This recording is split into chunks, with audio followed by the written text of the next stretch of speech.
Dans la dernière vidéo, on avait fait un calcul compliqué au final pour essayer de voir si on était capable de trouver un cas, une formule générale pour résoudre l'équation ax carré plus bx plus c égale 0. Mais pas la méthode de Viette qui marche uniquement dans certains cas, mais vraiment un cas général, si je garde a, b et c. Et la réponse, c'est qu'on avait trouvé des réponses. On avait trouvé qu'il pouvait y avoir une solution, deux solutions ou pas de solution, selon la valeur numérique de ce discriminant. Hein. Donc, plutôt que de revenir là-dessus, je vous propose de... Vous avez ici un résumé de la méthode à la page suivante. Donc, ce résumé, vous pouvez l'encadrer pour les exercices, pour la pratique, il y a tout ce qu'il faut savoir là-dedans. Donc lisons-le ensemble. Pour résoudre une équation du deuxième degré de la forme ax carré plus bx plus c égale 0, on calcule son discriminant. Donc je le rappelle, c'est b carré moins 4ac. Et ensuite, vous avez 3 cas. Si le discriminant est plus grand que 0, alors vous avez deux solutions, et ces solutions sont données par les formules à droite. Si le discriminant il vaut 0, vous avez une solution qui est donnée par ce nombre-là. Et si le discriminant est plus petit que 0, vous n'avez pas de solution. Et donc, ce tableau, il résume entièrement la méthode générale pour calculer quand est-ce qu'on a un polynôme du deuxième degré qui vaut 0. Je vous propose maintenant d'aborder ensemble les exemples qui sont au-dessous. Et sur la base de ces exemples, vous ferez ensuite les exercices 1 et 2. C'est toujours la même méthode.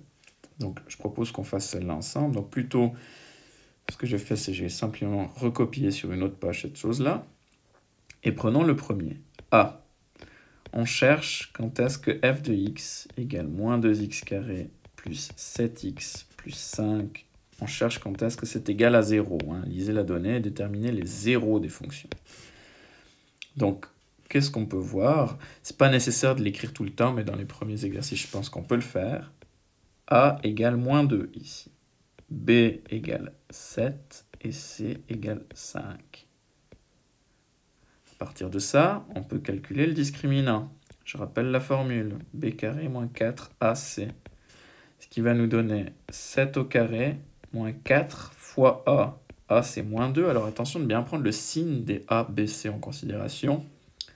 Fois c, c'est 5. Donc, ce discriminant, il va valoir 49. Moins 4 fois moins 2, ça donne 8. 8 fois 5, 40. Plus 40, ce qui nous donne 89. On voit qu'on est dans le cas où le discriminant, il vaut 89, c'est plus grand que 0. Donc, on va avoir deux solutions. On n'est pas obligé d'écrire ces choses-là, on peut directement écrire les deux solutions. Regardez, les deux solutions sont données par ces deux formules-là. Donc, calculons-les. Je continue en violet. x1 sera égal à moins b. Donc, moins b, ça va faire moins 7. Moins la racine du discriminant.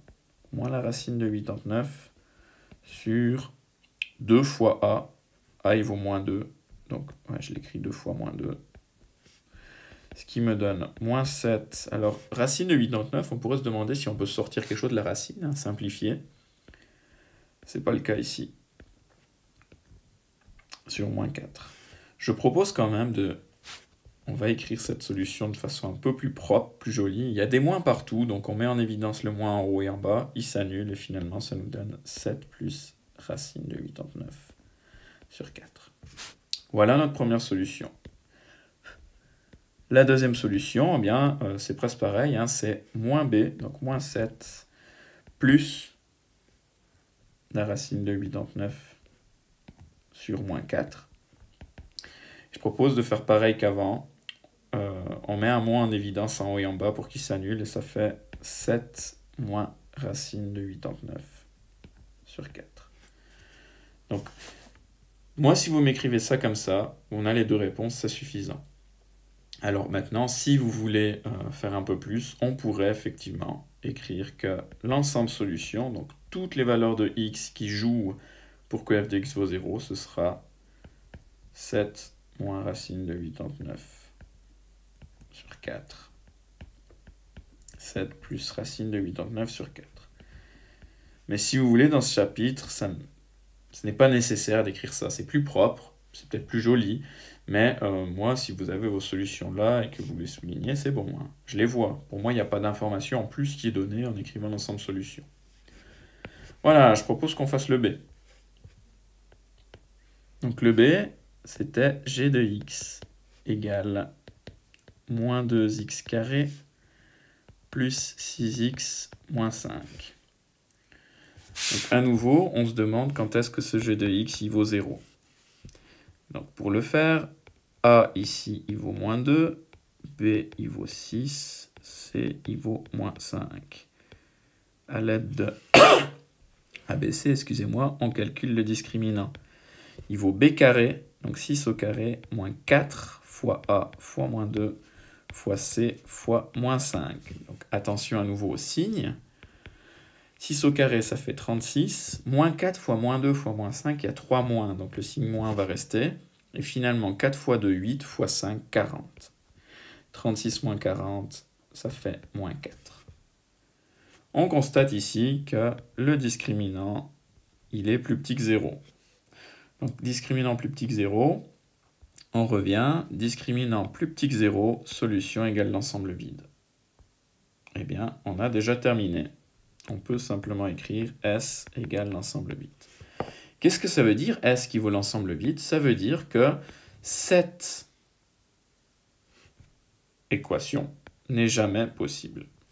Et graphiquement, ça veut dire que notre parabole, elle ne croise jamais l'axe des x. Autrement dit, si je fais un système d'axes, x, f de x, alors là, c'est pas f, pardon, c'est g de x, et je fais le graphe de cette fonction, ben, je sais que ce serait une parabole, et je sais qu'elle ne croise jamais l'axe des x. Et en plus, petit point théorique qu'on avait vu, on avait vu que si le signe de A ici est négatif, alors la parabole pointe vers le bas, elle a les branches qui vont vers le bas. Donc en fait, avec ça, je sais déjà que ma parabole, elle aura ces stadures-là. Elle croise jamais l'axe des x et les bras vont vers le bas. Je ne peux pas en dire plus sans faire un calcul plus avancé, mais c'est déjà pas mal. Point C. h de x est égal à 4x carré plus 6x plus 9 quarts. Et nous, on se demande quand est-ce que cette chose-là vaut 0. Même chose, A qui vaut 4, B qui vaut 6. Alors, on peut avoir un C qui vaut une fraction, hein. On peut avoir un C qui vaudrait une racine aussi, hein. C'est pas parce qu'on a une fraction qu'on ne peut pas appliquer la méthode. La méthode, c'est exactement la même. Le discriminant va valoir 6 au carré moins 4 fois A, donc fois 4, fois C, fois 9 quarts. Vous voyez que je peux déjà tracer ces 4 là et là, et ça va me donner 36 moins 4 fois 9, moins 36. Et on est dans le cas où notre discriminant, il vaut 0. Donc maintenant, on va regarder dans la théorie. Si le discriminant vaut 0, je le mets en évidence, si le discriminant vaut 0, alors on a une seule solution qui vaut moins b sur 2a. Alors voilà, le discriminant vaut 0, une solution x égale moins b sur 2a. Donc moins b, ça va donner moins 6 sur 2 fois a sur 2 fois 4. Ce qui nous donne moins 6 sur 8. Ce qui nous donne moins 3 quarts. Solution, à nouveau, vous n'êtes pas obligé de le noter de cette forme, mais faisons-le, moins 3 quarts. J'aimerais maintenant ouvrir une petite parenthèse. Je vais le faire en rouge. 4x carré plus 6x plus 9 quarts. Cette chose-là, peut-être vous l'avez vu, certains d'entre vous, mais 2x plus 3 demi au carré. Cette chose-là, elle est égale à ça. En fait, c'est une identité remarquable. 2x au carré, ça donne 4x carré. 2x fois 3 demi fois 2, ça donne 6x. Et 3 demi au carré, ça donne 9 quarts. C'est l'identité a plus b au carré. Et si je résolvais cette chose-là ici, ça me donnerait... Ben, quand est-ce que ça vaut 0? Je prends la racine de chaque côté. C'est quand 2x plus 3 demi égale 0. J'isole x. 2x égale moins 3 demi. Je divise par 2. X égale moins 3 quarts. Conclusion, Si on n'avait pas la méthode du discriminant, on n'avait pas encore vu, on aurait pu s'en sortir dans cet exercice en utilisant l'identité remarquable. Et on trouve évidemment la même solution puisque les maths sont cohérentes. Notons peut-être ici que les identités remarquables, ça ne marche pas tout le temps. Donc c'est pour ça que cette méthode du discriminant, elle est plus générale. Elle permet de résoudre des exercices qu'on pourrait avec d'autres méthodes, mais elle permet de résoudre certains qu'on ne pouvait pas avec d'autres méthodes. Par exemple, le point D, qu'on va faire maintenant. Alors, prenons une page. Super. Donc le point D, on a une fonction i de x qui vaut 4x carré plus 6x plus 1. Quand est-ce que ça vaut 0, ça? A, il vaut 4, B, il vaut 6, C, il vaut 1.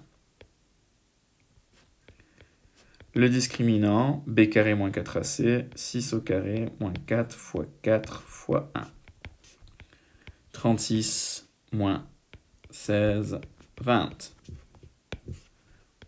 Discriminant est plus grand que 0, donc on a deux solutions à ce problème. Une première solution, x1, qui va valoir moins b, moins la racine du discriminant sur 2a. Ça nous donne moins 6. Alors, j'aimerais ici faire une petite simplification. Donc, dans un premier temps, ce n'est pas l'important, mais je dirais à la fin du chapitre, vous devez être capable aussi de simplifier ces calculs. Racine de 20, on peut l'écrire comme racine de 4 fois 5. 2 fois 4, ça donne 8. Et ça, souvenez-vous, racine de 4 fois 5, c'est la même chose que racine de 4 fois racine de 5. Et racine de 4, c'est 2. Donc, il va me rester moins 2 racine de 5. Petits exercices qu'il y avait dans le semestriel de l'année passée en première. Finalement, je peux ici simplifier 6, 2 et 8. Il va me rester 3, 1 et 4. Et donc, je trouve moins 3 moins racine de 2 sur 4. C'est pas racine de 2 ici, c'est racine de 5, excusez-moi. Première solution. La deuxième, x2, ce sera moins b plus la racine du discriminant sur 2 fois 4. Donc vous voyez qu'on peut faire le même calcul qu'avant, sauf qu'avant on avait un moins et maintenant on a un plus. Donc ça va nous donner moins 6 plus 2 racine de 5 sur 8, ce qui nous donne moins 3 plus racine de 5 sur 4. Ensemble solution, moins 3 moins racine de 5 sur 4, moins 3 plus racine de 5 sur 4. Voilà les solutions. Vous voyez que ces solutions, dans ce cas-là, elles sont compliquées. Si vous reprenez l'équation de base, et que on aurait pu résoudre cette équation avec la méthode de Viette généralisée. Et les deux nombres à trouver auraient été les deux nombres suivants. Donc vous voyez clairement que de tête, la méthode de Viette, elle permet, lorsque les coefficients sont entiers, de trouver les réponses, et elle est plus rapide que la méthode du discriminant, mais lorsqu'on a, on va dire, des coefficients compliqués, des solutions compliquées, la méthode de Viette, elle ne marche plus, et il faut utiliser la méthode générale. Méthode générale qui est donc résumée ici, donc je vous invite vraiment à utiliser ce résumé pour faire les exercices. Les exercices à faire finalement durant la semaine prochaine seront les exercices 1 et 2. Donc c'est vraiment des exemples de ce qu'on vient de faire. C'est au final, je pense, le plus important de ce chapitre. Tout ce qui est en plus, eh bien, pour moi, ce n'est pas du bonus, mais j'aimerais vraiment bien que vous compreniez déjà cette base.